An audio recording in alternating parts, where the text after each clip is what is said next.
Hello, students. I want to talk to you about President George H.W. Bush, who was president for one term.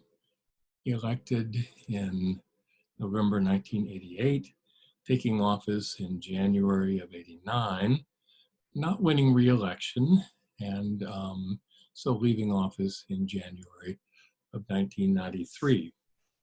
As you know, this was the only president the U.S. has had who formerly headed the CIA. He was director of Central Intelligence, so he ran the CIA and gave, some attention to trying to coordinate the rest of the intelligence community.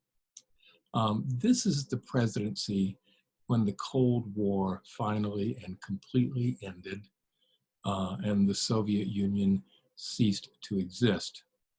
You might recall that during the Reagan presidency, when Bush was vice president, President Reagan had very productive negotiations with Gorbachev, the reformist Soviet leader. But in Gorbachev opening up the Soviet Union to various kinds of reforms and freedom of political expression and organizing, to summarize a fairly complex story, the result was the Soviet Union could no longer be held together. And so it ceased to exist at the end of 1991. There was also the first Persian Gulf War, which I will talk about. And I'll just start mainly by saying Bush was a president, perhaps because he had been DCI, he was a president who gave a lot of attention to things like, especially the president's daily brief, but in general, to the intelligence establishment, especially to the CIA, which he formerly headed. For example, sometimes, periodically, he invited analysts, at least from CIA, maybe from other agencies. He would invite analysts to come to the White House for informal dinners when he could sort of pick their brain. So a very interesting president in terms of such things. Now,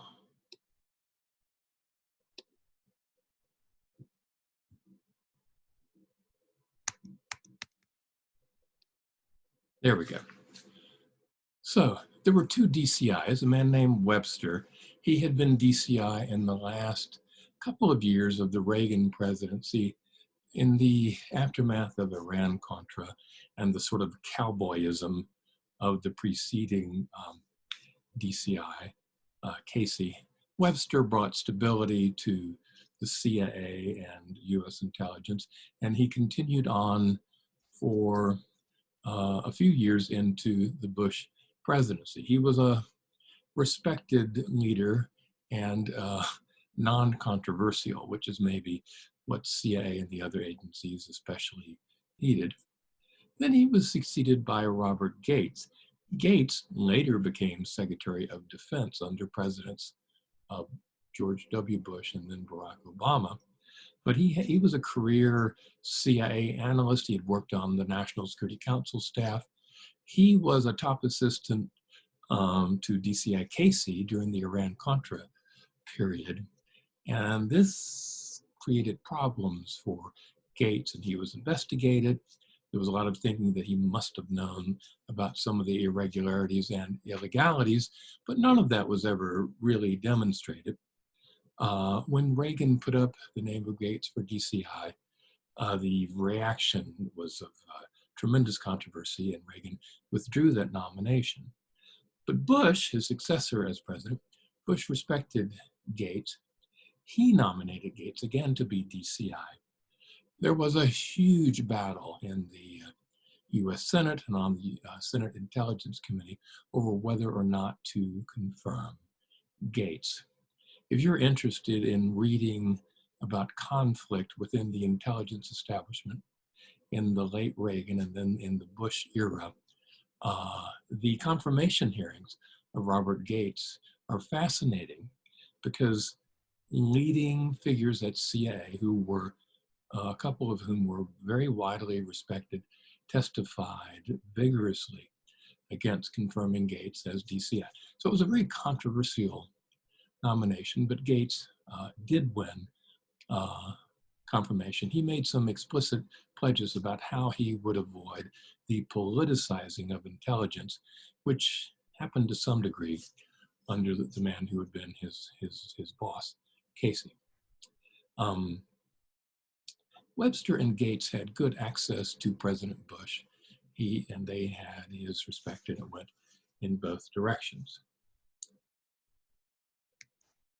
So let's talk about Bush and the president's daily brief.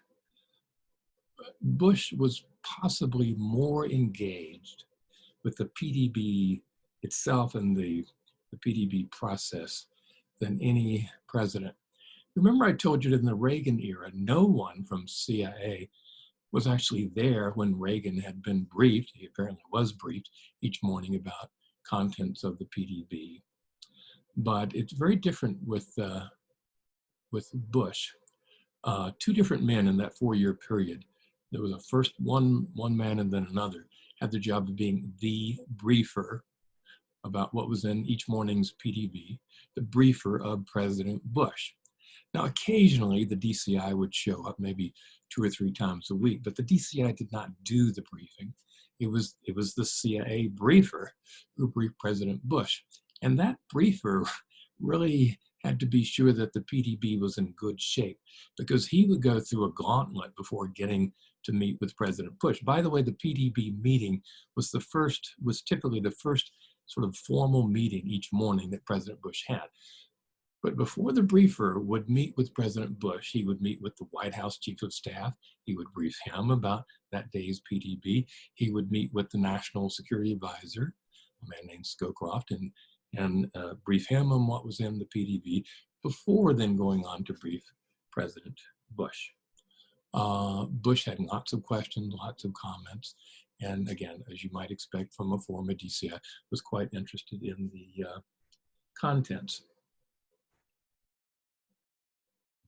One of the things about President Bush, I think this is true of all presidents, including Bush, for all his respect for CIA and for the importance of things like the PDB, he got his intelligence from many sources.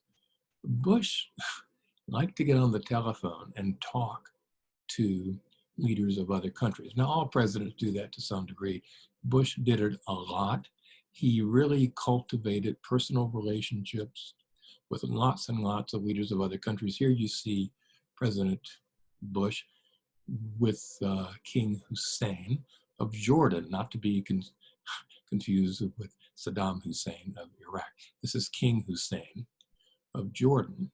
So here's an example of the importance of those other sources, in this case, other foreign leaders. In the lead up to the first Persian Gulf War, when Iraq eventually invaded and took over Kuwait, the intelligence products, CIA, like the president, was very interested to know what were leaders of other countries thinking about what Saddam Hussein might do. Would he actually invade and take over Kuwait?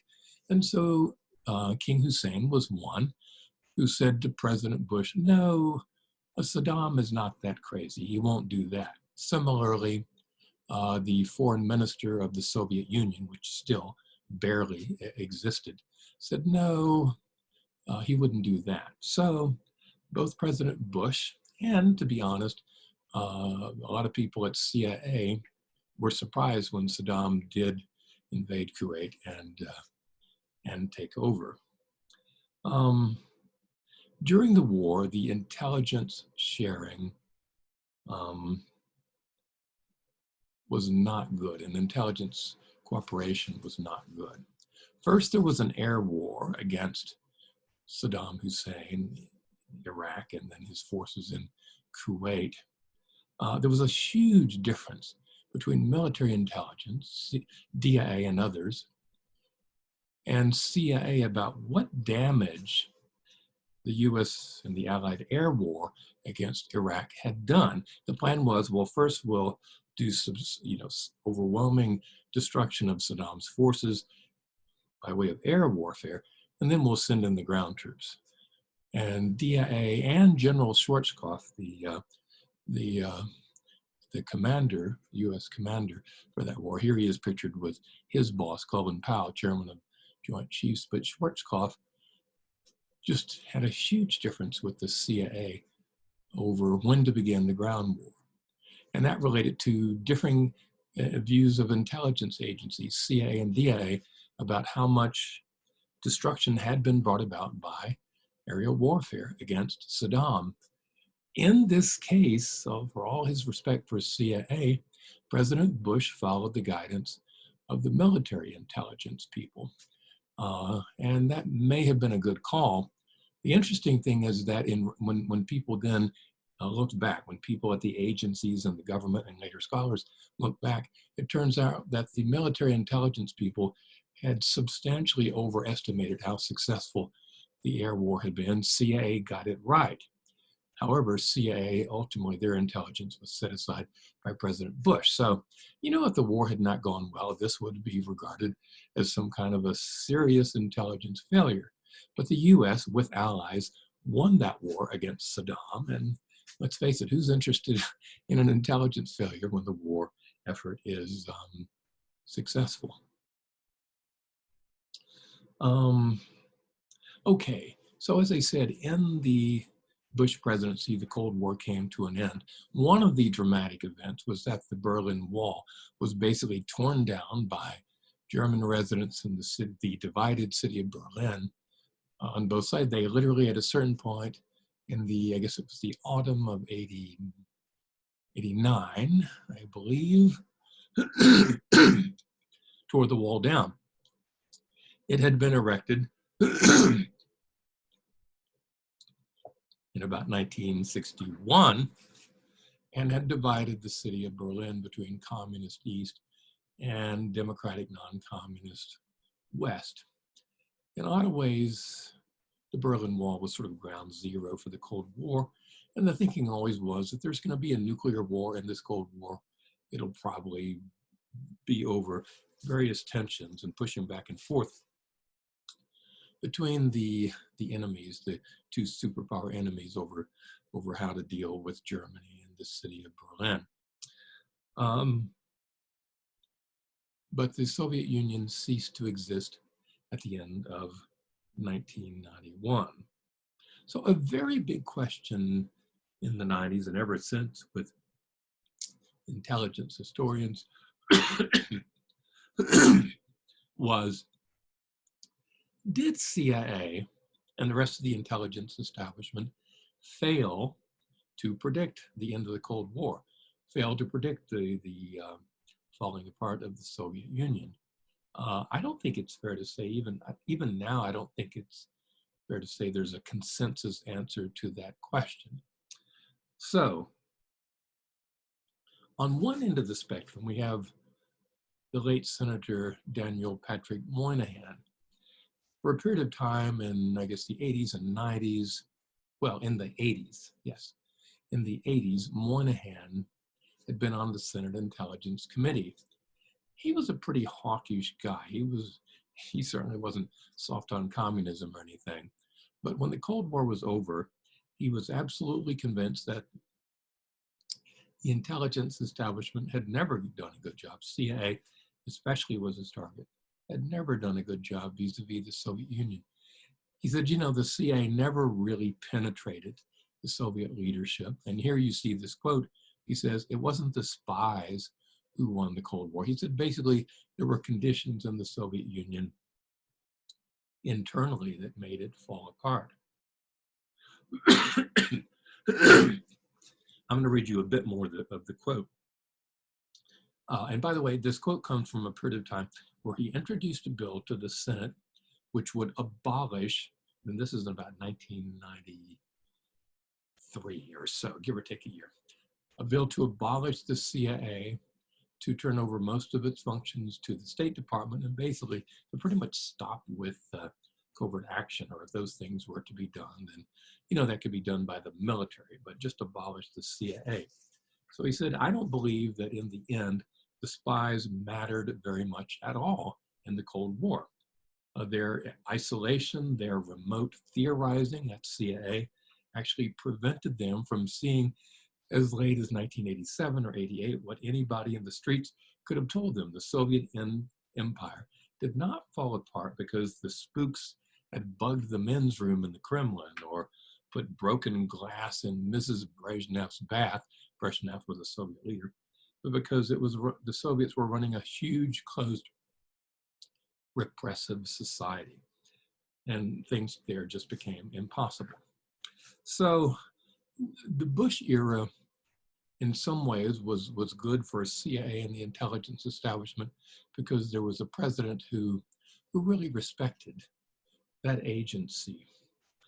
But with the Cold War ending, these very difficult searching questions were raised about the effectiveness of CIA and US intelligence.